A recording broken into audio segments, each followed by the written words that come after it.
afternoon, and welcome to today's webinar, Everything Web Agencies Need to Know About ADA Compliant Websites. I'm Caroline Cakebread, Senior Editor of Adweek's Content Studio, and I'll be your host for today's webinar.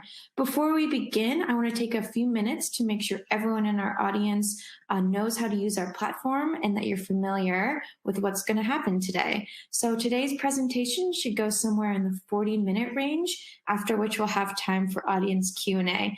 So if at any point you have a question for today's speakers, just use the Q&A tool on the left side of your screen and we'll get to as many questions as we can after the end of our formal presentation.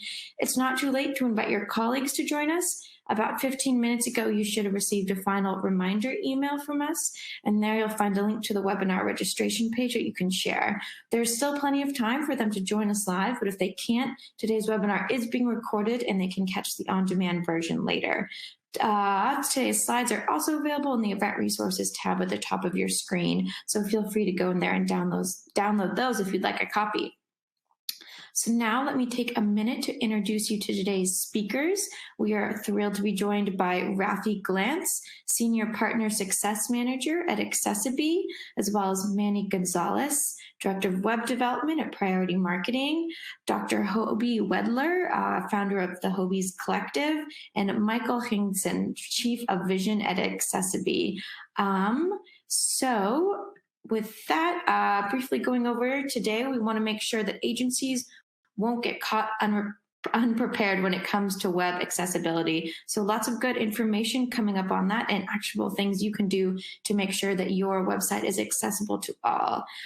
So with that, I'm going to pass it over to Rafi here, who's going to talk about who accessiBe is and what they hear from their partners and clients.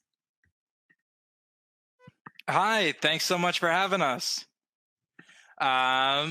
All right, so I think I'm on air here. First of all, thanks everyone for joining us. It's really, really nice to be here.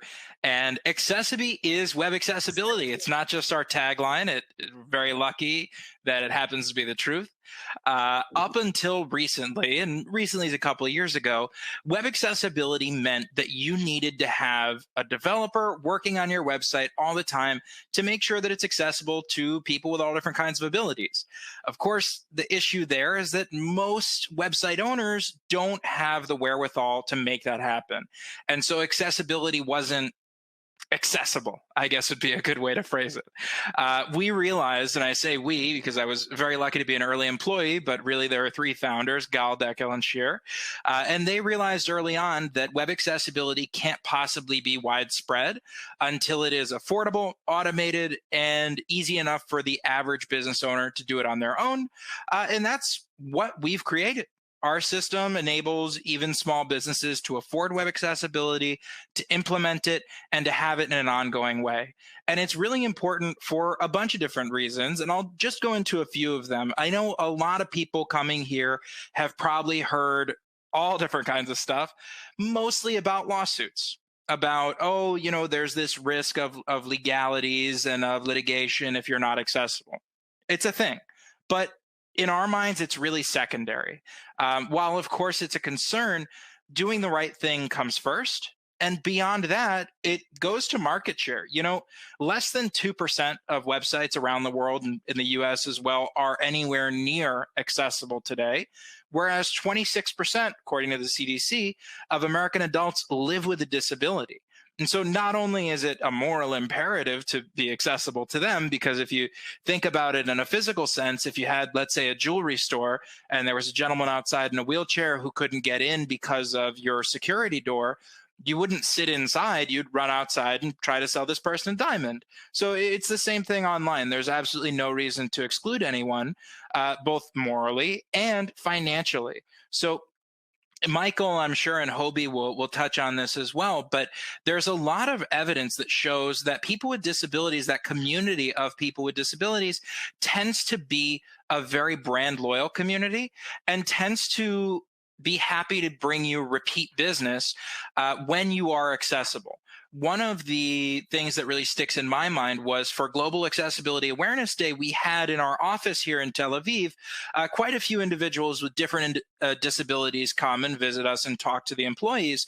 And one of them was a woman who happened to be blind. she was wearing a watch. And one of my colleagues asked, of course, hey, how come you're wearing this watch? How do you know what time it is? And she pointed out that it's a Braille watch. It actually opens up and you can feel what time it is. And so this just goes to show people with disabilities will find a way and will persevere and, find a way to get things done. She also mentioned in that discussion that when she identifies a website that is accessible to her, let's say it's a shoe store, right? She's not just gonna go on that shoe store every time she needs shoes. She's also gonna share it in a group on Facebook or on WhatsApp or on any social media with other people with disabilities and say, hey, this is the shoe store that you should go to because they're actually not just catering to us, they're going out of their way to be accessible and to include us in the world, in the online world and all of this. So there are a lot of reasons to be accessible, and I think, honestly, litigation can be at the bottom of that barrel. We can give you all different kinds of statistics on repeat customers and more business, but the bottom line here is that business owners today are much, much more aware of the need for accessibility than ever before. And that sort of speaks to the agency's role, which I know that Manny and Hobu are much better qualified than I to speak about. To give you a little background on what I do for accessiBe, aside from look pretty and talk good, which is what my role is here today, I do partner success. And so, not to go too deep into it, we have a department that works with our partners to provide them with all the information they need, support, question answering, objections, all of these things, to give them the framework of assistance and information that they need. Because in my mind, and of course anyone can disagree with me, with a product that brings you into compliance and provides accessibility, it's not just about the product itself, it's about the relationship that you have with us and the ability to feel confident and come ask us questions and come get your concerns addressed and all of that. And so that's one of the roles I fill here. And what we've been noticing is that more and more partners are hearing from their clients, from whether they're business owners or website owners or nonprofits or government agencies or anybody at all, that customers are bringing this to their attention, that they're seeing more about it in the news, and they expect their agency to not just know about it and have a solution ready to go and be able to assist them with this, but to bring it to their attention ahead of the game. What a lot of our partners take pride in is that they're able to bring this to their client's attention before their client gets worried about it and before they, God forbid, get a lawsuit. But worse even than that, I think, is have a customer bring it to your attention and say, hey, I'm trying to buy something from you and I can't. Can you please help me? So I think overall, this is a great opportunity for agencies to stand out and separate yourself from the pack. A last thing that I'll mention here before I turn it over, because I'm cognizant of the limited time that we have here, is there are a lot of customers out there, website owners, any business owner, that are looking to choose an agency or a digital advisor or anything in that area. A lot of times the first thing they're looking for is accessibility, and that's something that we're hearing from our partners. Many of our partners are actually attracting new business by advertising for accessibility and saying, hey, we have, the regular hosting package and we have the accessible hosting package, and we recommend the accessible hosting package because it opens you up to this new market, because it's the right thing to do, because it gives you the opportunity to put out positive PR and say, hey, we're diverse, we're inclusive, we care about people with disabilities, and we want to include them in our business and in the online world. So that's pretty much it for me, I think. If I forgot anything, I would love to be reminded, but I'm happy to turn it over now, and I'm sure I'll touch on anything that I forgot later on. Awesome. Well, thank you so much, Rafi. That was a really great introduction, I think, to everything we have going on here today. So we're going to move on next. Manny Gonzalez, Director of Web Development Priority Marketing, is going to talk about an agency perspective on how and why to become more inclusive. So over to you, Manny. Thank you, Caroline. And thank you, Rafi, for a great segue there. From the agency life, from the agency perspective, one of the things, the questions that we get asked the most is, what is web accessibility? And, because some of our clients don't really understand that. And, it's our job to educate them and add value to to their knowledge and better understand that. So essentially, web accessibility is a process of making websites accessible to all users, regardless of their unique abilities. Accessibility is one of the main goals of inclusive web design, and making a website, an e-shop, a web app accessible means that every web page, is designed and coded in a way that makes it approachable, usable, understandable, and navigational to users with physical and mental disabilities of any kind.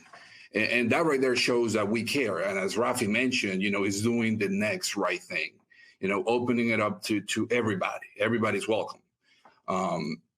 The components of accessibility, one of the things that, as Rafi mentioned, that we really look at is the foreground, which is basically the front end of the website, is the user interface and the design related elements such as the fonts, the text, the images, and all of that. But also the background, which is a critical information utilized by devices for navigation by users with disabilities. And some of these elements are the alternative text, which is what it tells what an image is about, right, to the specific device. Metadata, and among other different elements there. But it's really adding value because of accessiBe, because of solutions like accessiBe that are out there. We're able to provide this extra layer of accessibility to a website. And, some of the things that, that are crucial when it comes to accessibility, it's understanding the 3 levels of conformance to the WCAG guidelines, or the website content accessibility guidelines. There's a single A, or accessibility requirements, and there's AA accessibility requirements, and then the AAA accessibility requirements, which that will be a kind of like a separate topic. But there's so many aspects and so many things related to accessibility that I believe that we as an agency have to counsel our clients, guide them, and kind of show the value behind that. Some of the things related to that is actually building a strategy with inclusion in mind. And the strategy, should begin with accessibility. That's what the strategy should really begin. An accessibility website means it's usable by everyone. That say that all your website visitors should enjoy equal experiences on your website, whether that's being able to purchase an item, or download a PDF, or submit a simple request, and things like that. So ADA compliant sites take more time. We've been told, and the reality is that there are companies like accessiBe, and accessiBe has been such a great partner, and that will help you and counsel you along the way for you to kind of get the support you need, and better understand what it entails. So it's been great to get to understand this, and to educate web designers, educate web developers, and just share what accessibility truly means and what it takes to get there, how to value through accessibility, and funnel that down to our clients. So it's a great feeling, and it's something that I truly value and admire. It's just making sure that websites are accessible, and that we're able to provide that support. And also, when it comes to the inclusion, one of the things that it's good to consider is what's good for accessibility is good for SEO, right? So especially now with the core web vitals from Google and all these updates going on, and like the buzzword, Google is taking accessibility as a ranking factor. Google is taking that. So, if Google is doing it, then we probably should, right? Or you as a business owner should, or as a website owner should do that. So, some of the benefits on that is to you reach new audiences. You get to an accessible website helps your SEO by increasing your site's reputation and traffic among segments of the population that perhaps have been ignored by your search competitors. The core web vitals with as I mentioned before, with these latest updates coming up, it's really a ranking factor. So we must adhere to those guidelines and making sure that we're constantly having the refresher of, hey, the WCAG or the Website Content Accessibility Guidelines, we have to adhere to that. And the ranking factors, inclusive design is good design, but one of the things that we really have to be mindful and intentional about is that how is this going to add value to the society? How is this going to add value to customers or people who visit the website? So it's just better understanding that and being, as I mentioned before, mindful and intentional about how we structure the execution of a website project.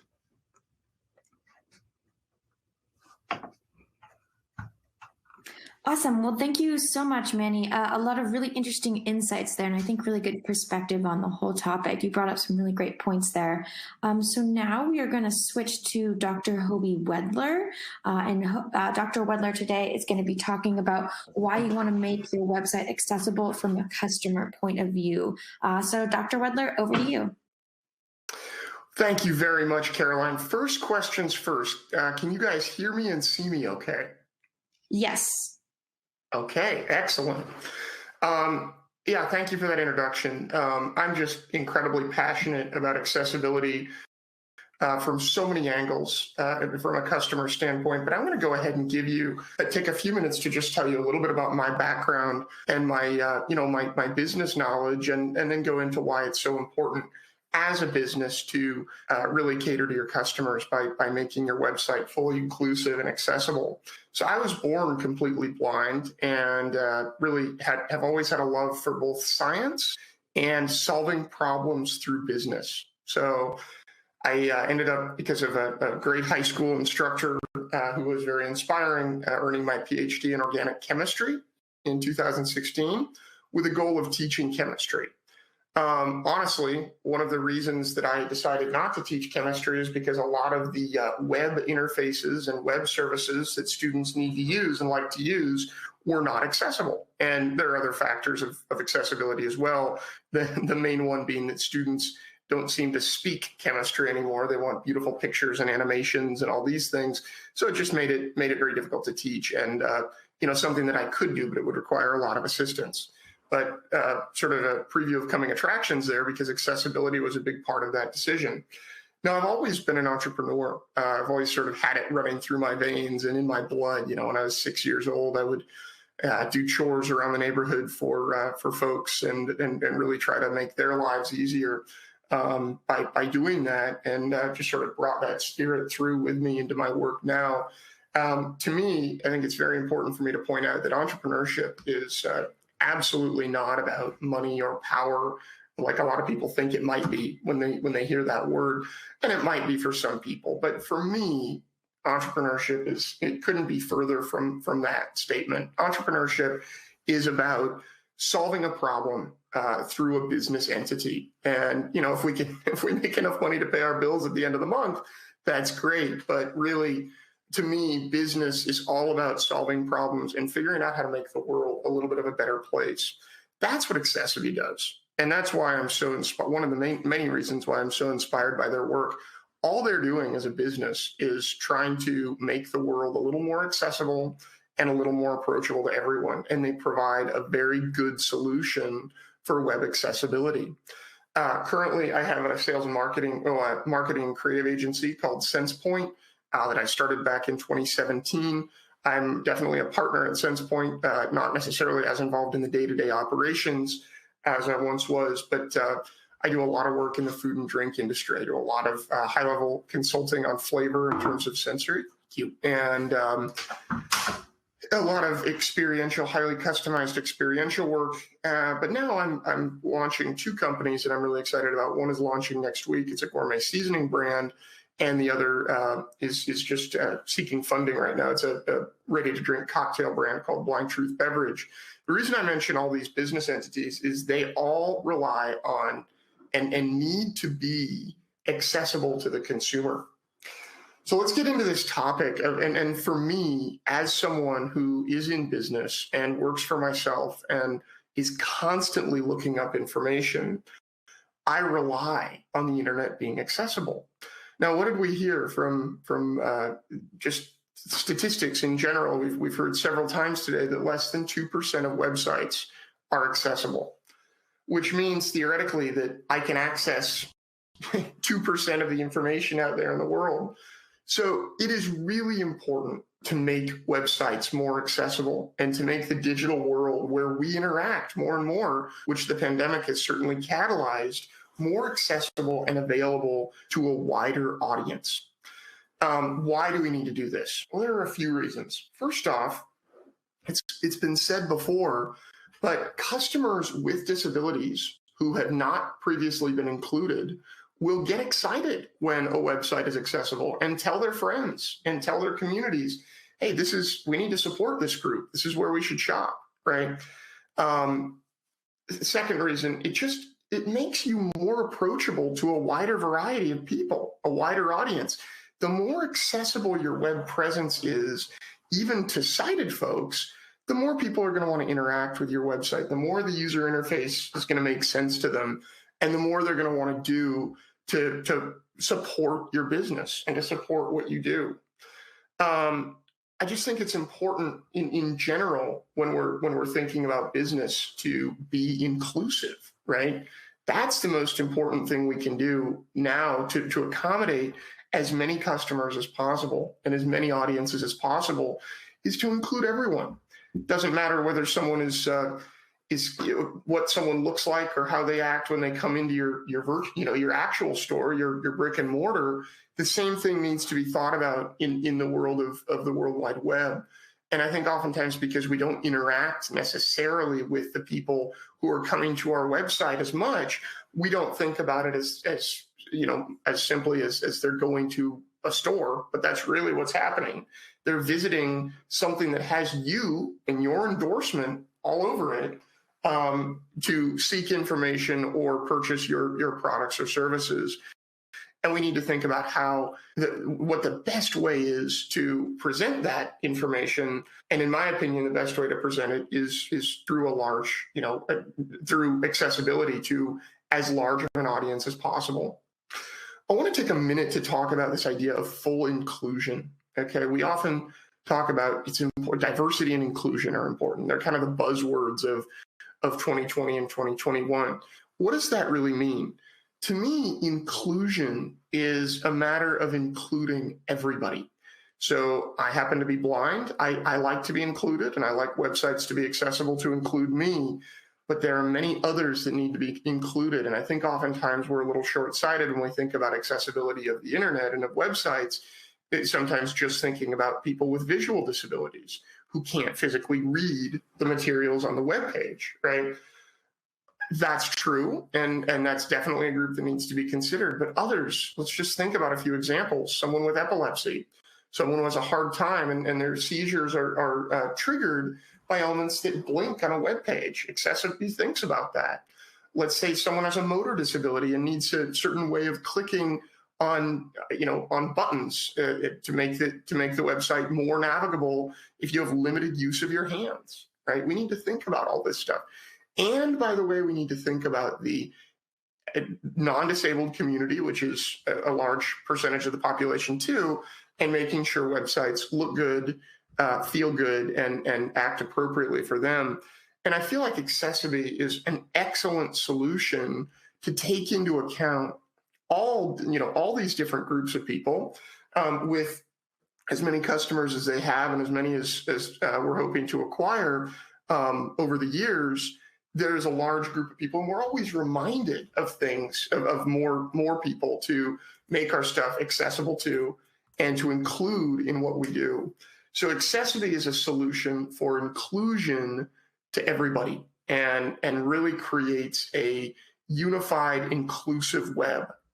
I want to take just a minute to talk about accessiFind, which is a service provided by accessiBe. It's a nonprofit initiative, different entity, but definitely accessiBe is behind it. And I'm a proud founding member of accessiFind and advisor. accessiFind is a search engine that only brings up results that are certified to be accessible by accessiBe. So that is really amazing for someone like myself. And it's a feature that Google doesn't have yet. But really, when we can go online and rest assured that every piece of data we're delivered in response to searches we deliver is accessible, that gives us peace of mind. That takes stress away. It takes away that anxiety of, is this website where I need to go to purchase a tax permit or whatever, is it going to be accessible? And having that resource is just immense for all of us, and so incredibly useful. My point here is that accessibility is key. It should be quintessential and top of mind, and we're working every day to make that happen, both through the businesses that I operate and through all the marketing done by companies like accessiBe. And I come from the standpoint of, I don't care how you make your website accessible. If you want to spend, if you have a large budget and can hire someone to hard code the accessibility and then keep them on retainer to ensure that any changes made to the website are accessible, that's great. And your accessibility is maintained. Well, that's great. You can do that. But for small businesses, frankly, like myself, like the businesses that I'm running, having a service like accessiBe to use to make our websites accessible, that is just the most beautiful solution out there, because it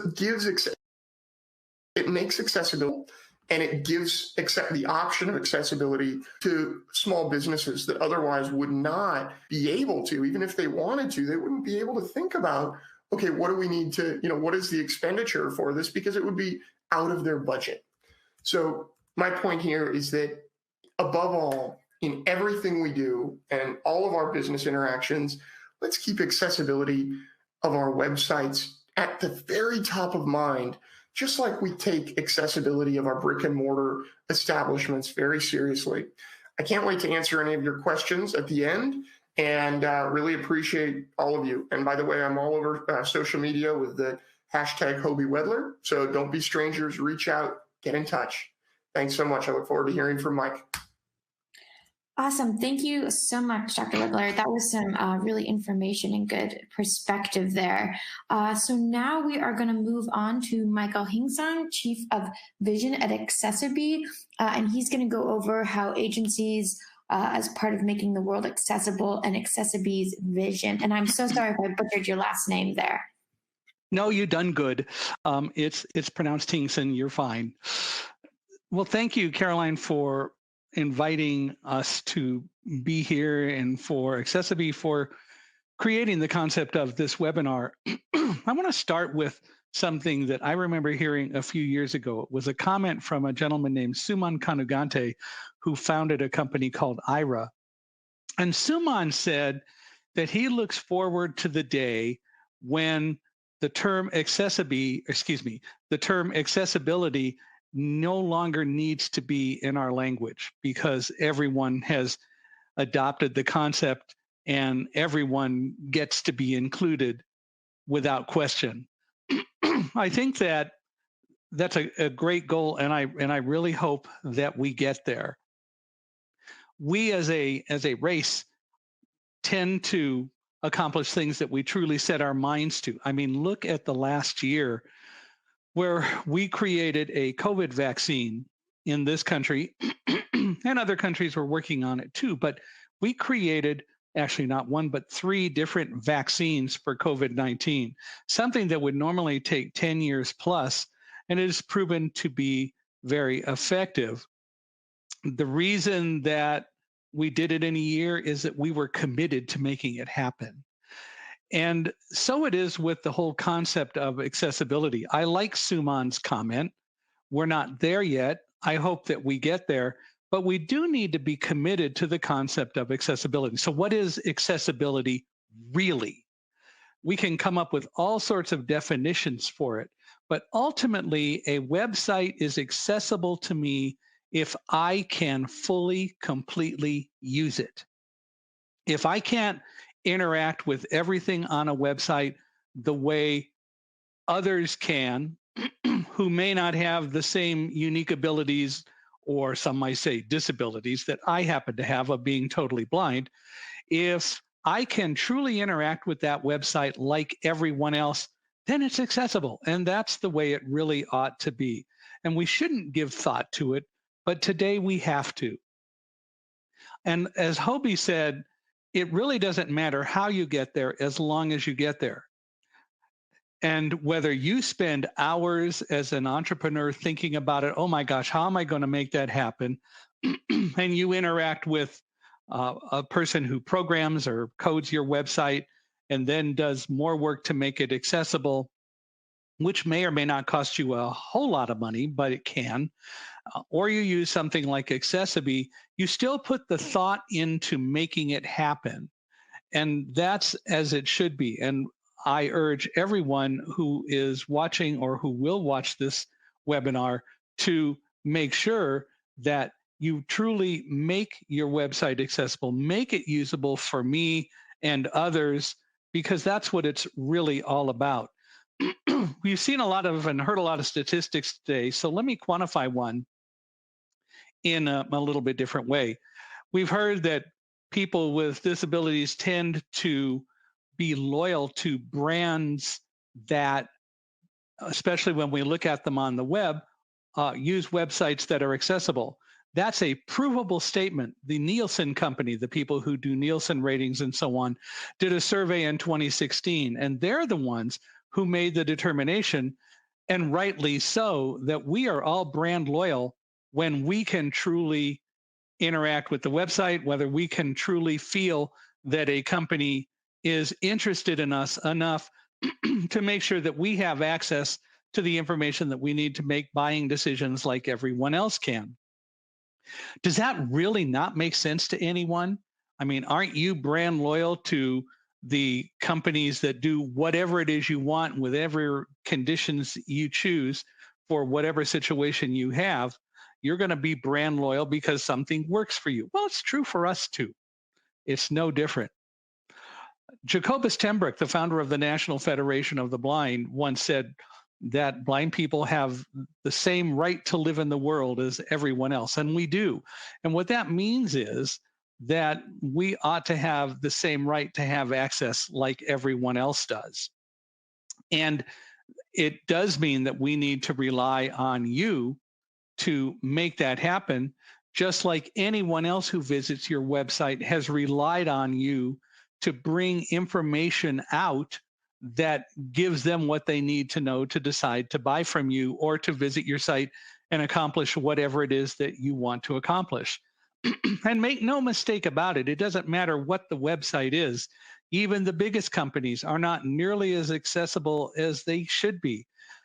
I went to a website last week with, it was a site that's one of the biggest sellers of products on the internet. Won't mention names specifically, but I went there looking for a treat tote. That is a bag that I could wear on my waist that would hold kibbles for my guide dog, Alamo, who tends to be very motivated to do things that I want to get a treat. It's a good thing about dogs, you know, they're predictable, so it's okay. Anyway, I went looking for this and I went to search, found treat totes, found a number of treat totes, clicked on details for one of them, and there were a number of different options available. But guess what? The only way to get details was to be able to see the pictures. So every time I scrolled down and clicked or went to one, link, image, link, maybe some numbers and image, and that was it.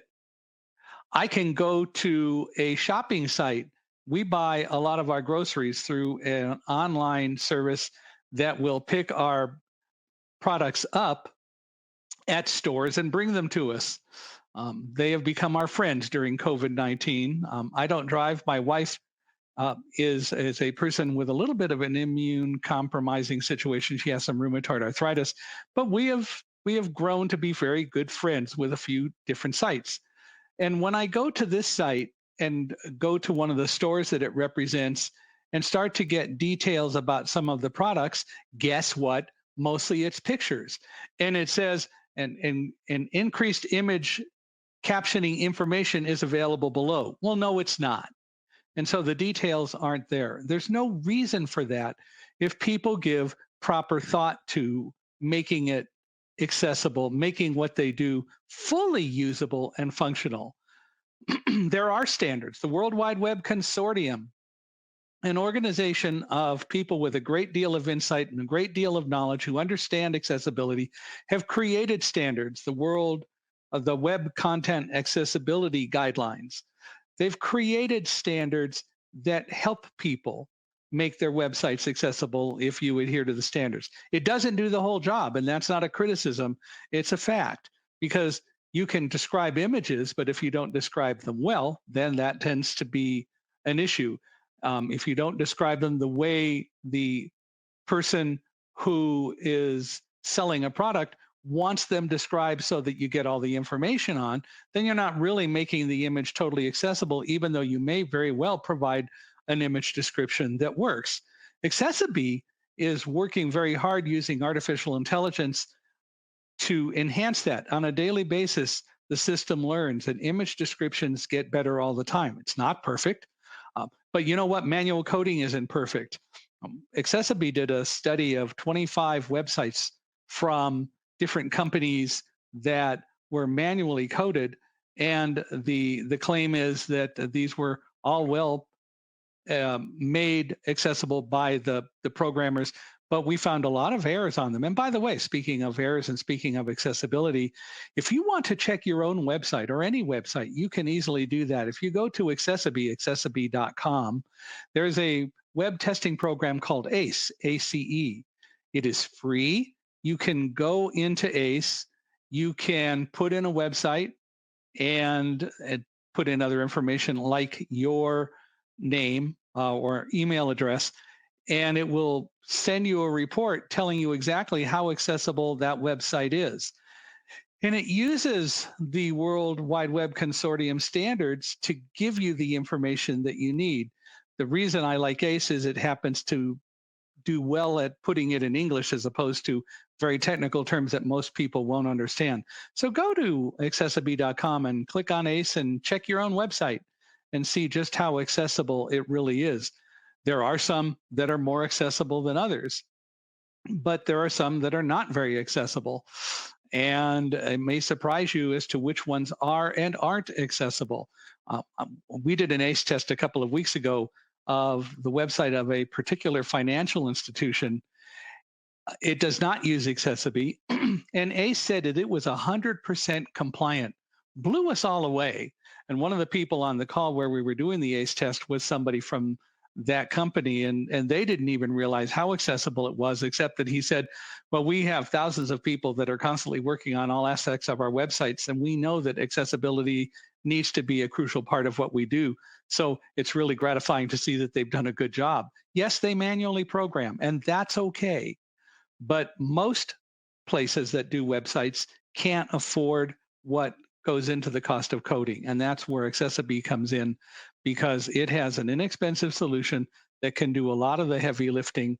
And then if there's more to do, then accessiBe will advise you as to what to do to bring the rest of the site into an accessible, functional system and mechanism that people can use. The bottom line is that accessibility and the process for making it happen is changing, and it should. A few visionaries like Schur Eckerling and Gal and Deckel, the three founders of accessiBe, their vision has changed the dynamic of how we can help make websites accessible. And we should honor that. We should joyously welcome it because it's another example of how ingenuity can help bring what we all seek to have to fruition. That is to say, it is a way that we can bring web accessibility into the forefront of what everyone needs to do. And I hope that we will see it happen more quickly over time. But for now, however you choose to make your website accessible, just do it. And that's really what we need to have happen. So I will now, Caroline, turn it back over to you and we'll go from here. Awesome. Thank you so much, Michael. Again, it's so much good information there. Really appreciate it.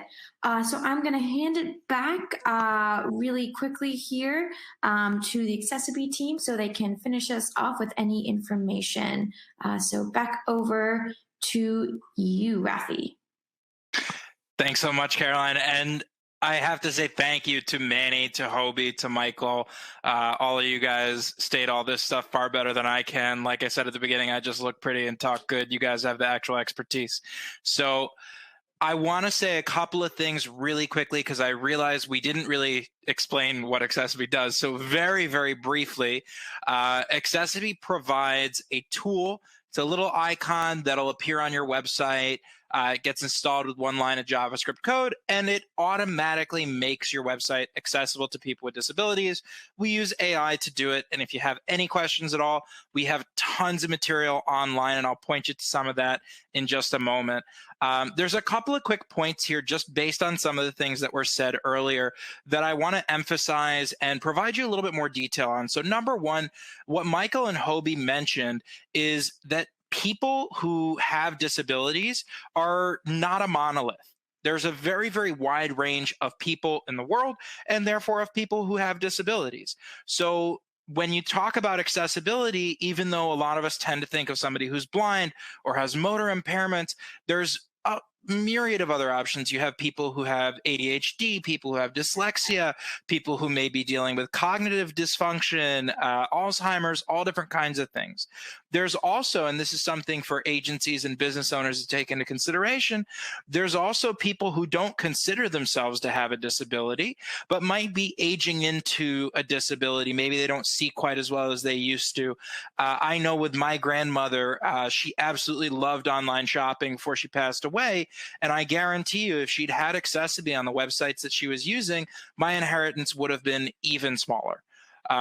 There are a lot of people out there that just need a little bit of help navigating websites, and accessiBe makes that easier for everybody. You know, one of the features that we have is a night mode. A lot of people like night mode, not just anybody who has a disability. I'll also thank Hobie in particular for bringing up accessiFind. accessiFind is super important. It's something that we're really proud to be able to be bringing to the world. And in general, for agencies and for business owners, it's a really cool opportunity because, for better or for worse, there's not too many people with accessible websites yet. Excuse my tongue-tiedness there.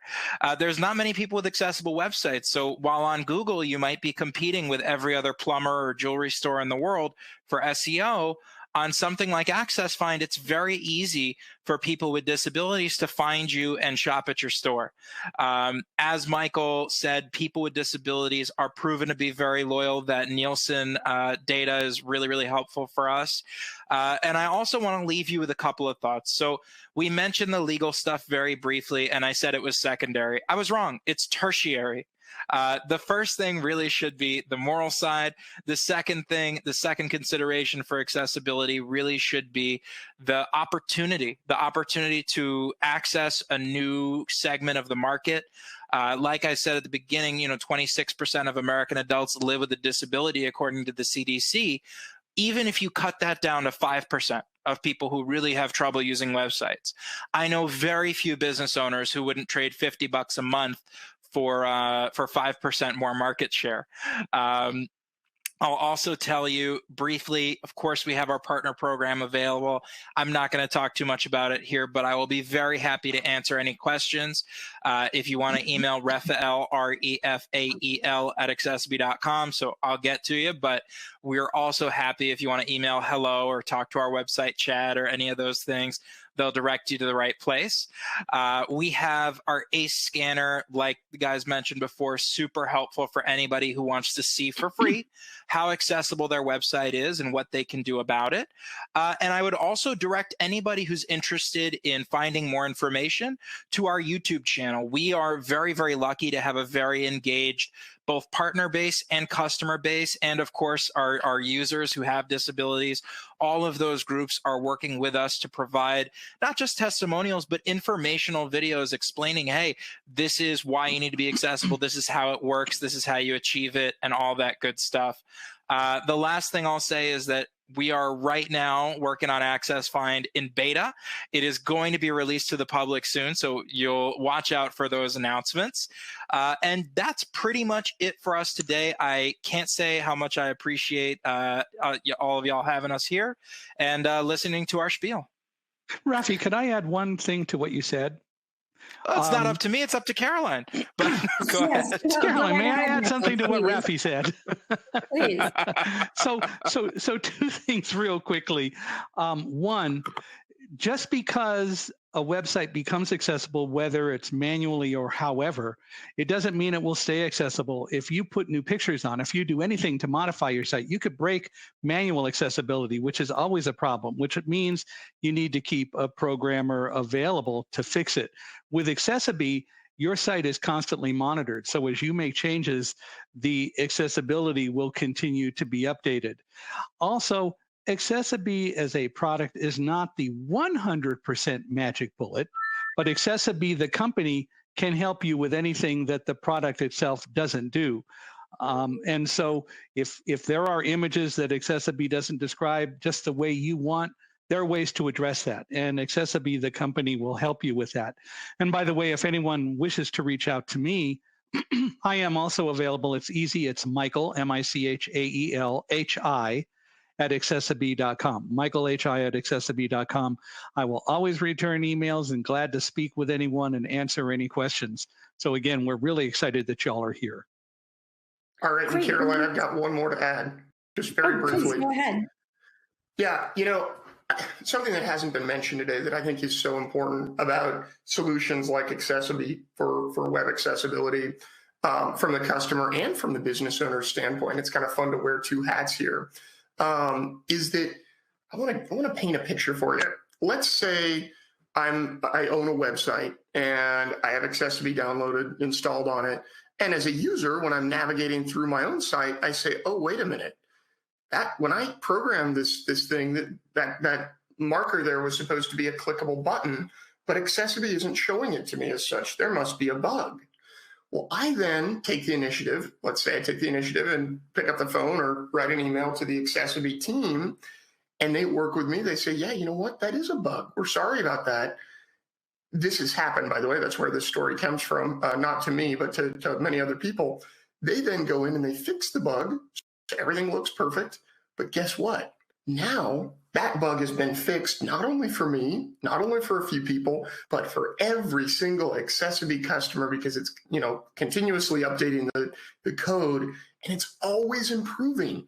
If my website was hard coded by someone and I said, hey, I've got a bug, they'd say, oh, you're right. Spend a few hours, troubleshooting and fixing the bug, and it would only be fixed on my website. So think about the scalability and open your mind to the possibilities of how 100% of the internet can be made accessible with a service like accessiBe. Get a hold of me anytime at Hobey, H-O-B-Y, at hobeywedler.com, H-O-B-Y-W-E-D-L-E-R. Thanks for the time. Awesome. Great. That's a really great call out again. So now, unless there's anything else, we're going to move into some question and answers here. So if you do have a question for any of the speakers today, please ask it using the question tool on the left side of your screen. We'll get to as many as we can over the next just couple minutes here, but if we don't get to your question, we will make sure that it gets sent over to everyone today so they can answer you offline. So starting off here, I think this is a good question just for everyone kind of getting a baseline here. And so Rafi, I don't know if you want to take this or whoever, but what's a smart approach to assessing ADA compliance and road mapping the way to get there? Sure, that's a great question. I think it really depends on what you already have internally. Some organizations really just have a Wix website or a WordPress website they manage on their own, whereas other organizations have an entire development team. So I think let's separate it into those two, right? If you're managing it on your own, I think the best thing you can do is go to our ACE scanner, go to a website scanner that tells you, hey, you're accessible, you're not accessible, and look at what you can do on your own, whether it's a service like ours, whether it's something else. It's very difficult to achieve that on your own, particularly when you're busy running a business and don't have the expertise. If you do have a team in-house and you have that luxury, ask them to start looking into it and build a plan to reach accessibility. What a lot of people who are very conscientious will do is they'll have a tool like ours, accessiBe, and they'll also have their internal developers say, hey, look at the stuff that accessiBe is fixing on the fly on the session and see if we can't fix some of that a little bit more permanently. Because like Michael and Hobie said, accessibility is much more of a journey than a destination in a lot of ways. Because websites change all the time, so does the accessibility need to change all the time. So while you may have an internal team that's doing some stuff manually, having an automated tool like ours with AI helps fill in a lot of the gaps, even for people who, like I said, want to take this sort of to the nth degree. Does that sort of address that? Let me add to that. Let me add to that briefly. ADA compliance is a very nebulous term, right? The ADA doesn't give you standards. The World Wide Web Consortium does, and they're good standards and guidelines to go by. But ultimately, think about it this way. What do you need to do to make sure anyone can access your website? We could talk about blind people and so on, and the needs of people with screen readers, the needs of people to have larger fonts, better contrast of fonts, brighter fonts. But what about people with epilepsy, for example? So you have on your site something that has a lot of blinking information to attract people's attention. Doesn't work if you have epilepsy because it could cause a seizure. So what I'm really getting at is ultimately use common sense. And take the time to sit down and look at your site and go, are there people who may not be able to use it well? And if you don't know what that means, then we're all glad to help. Again, reach out and we'll assist you. Great. Thank you so much. That's super helpful, I think. All right, moving on to a question that's a little more specific here. And again, whoever wants to chime in, go ahead. How does everyone feel about soft launches utilizing focus groups made up of those with disabilities? So they can not only meet criteria, but also test accessibility among the actual users. And then second part of that question is are there accessibility focus group companies out there? accessiBe certainly has a number of focus groups that we use to make sure that we're doing what we can. And they are comprised of people within the community of persons with disabilities. Absolutely, it makes perfect sense to do that. We did it with accessiBe. We're doing it with accessiBe right now. As Hobie and Rafi said, accessiBe is in beta. And we're testing it with people to make sure that it works well and works right. It absolutely is something to do. And it is a way for you to discover very quickly challenges that may still exist with your website. Just be open to it. Be open to the fact that people may come and say, this is broken or this isn't working. It's nothing against you. The very fact that you're asking is really the great point. And so you can get the help that you need. Awesome, thank you. Speaking of accessiBe, we got a question on that. So it's still in beta. Where will people be able to find this?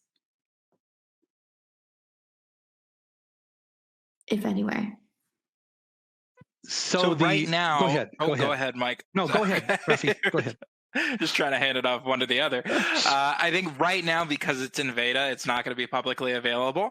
But unless I'm horribly mistaken, the moment that it's ready, we'll be putting out a press release and probably some other things, announcing that and telling everyone where you can find it. But I'd imagine that it's either going to be a page on our website or a subdomain, much like ACE. Well, it will be a little bit. I'm wrong. Yeah, it'll be a standalone thing because it's entirely separate. I apologize. It's a nonprofit standalone mechanism It is completely separate from accessiBe. And just so people understand, if you have a website that you feel is accessible, then it will be welcome in the Access Find website. The idea is not how it got accessible, like Hobie said. It is that it is accessible. And also, as you change it, if it happens to break from an accessibility standpoint, Access Find will help let you know that there's a problem and you have to fix it, because this is all about websites that are available and accessible. Yep. And if you want more information, check out accessfind.com, just the word access and then find.com. And you'll see there's an option there to list your accessible website, to join as a founding member. Of course, it's not available to everybody, but we'd love to get your application. And there's a really great video that explains about it that is voiced by one of our excellent employees. And I dare you to watch that video and not be enthralled by that man's voice. Is it accessfind.com or .org? I believe it is .com. Okay. Great. Well, that's really exciting. I definitely urge everyone to go check that out. We are going to leave it off there for today. Like I said, if we didn't get to your question, we're going to make sure it gets forwarded over to our speakers so they can get back to you offline. Second quick reminder that today's presentation has been recorded. So check your email later this afternoon for a link to the on-demand version. And if you'd like a copy of the slides, they're in the Event Resources tab. So thank you so much for everyone for being with us today, and we look forward to seeing you on an upcoming Adweek webinar. Thank you all. Thanks so much for having us. It was really nice. Have a great day, everybody. Pleasure to be here. Everybody. Thank you.